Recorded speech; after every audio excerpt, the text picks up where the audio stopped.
Thank you, Riley, and welcome back. I'm now joined by Aaron Carrata, also known as Adventure Aaron. So awesome name. How'd you get it?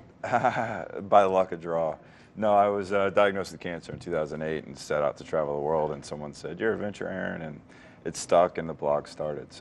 So that definitely, yeah, so it stuck. And you are an adventurer. You did over 5,000 miles of canoeing over a period of 233 days. Yes, ma'am. It was 233 days to the Atlantic Ocean. I left here last time and saw some wonderful people here when I came into the station.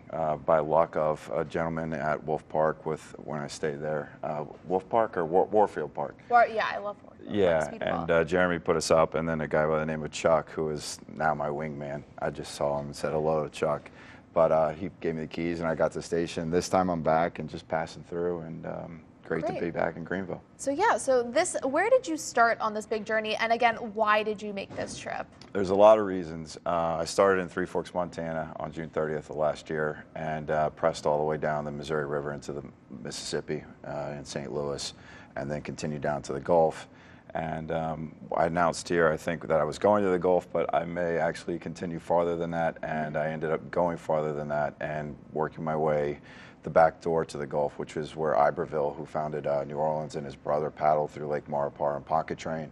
And then I continued through the Gulf into the ditch, which is the intercoastal after you go past Mobile Bay. Right, and you kind of moved into a scary area there, I've read. So apparently you thought some Channel Islands were... Then they weren't islands. Pretty much.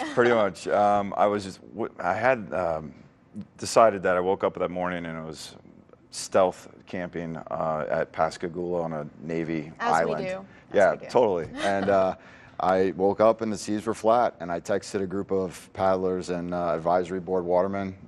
Some of them were in Slidell, some of them were in New Orleans, and just said, should I go for it? And they said, go, but if you go, commit.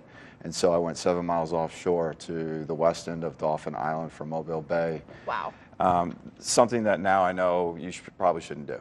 But I had no experience, so it was something that I was in the current with, and that was pretty much the name of the game for the journey. And luckily I made it, and got... You did, you're here. Yeah, I am. I'm back. You're back. So this was all for a good cause. Can you tell me about that? It was, totally. Yeah, we're actually, it was for I'mAdopted.org and my friend Alex Gilbert, and the whole entire journey was a great connection, and that's what ended up happening is I was being adopted one end to the other from Osceola, the Brigances, who connected me to his family here, who won the Hot Tamale Festival, and that kind of chain of river chants allowed me to continue all the way down, and it was like being adopted, just like the organization I benefited. Yeah, and you kind of had to be adopted because you started out with $37.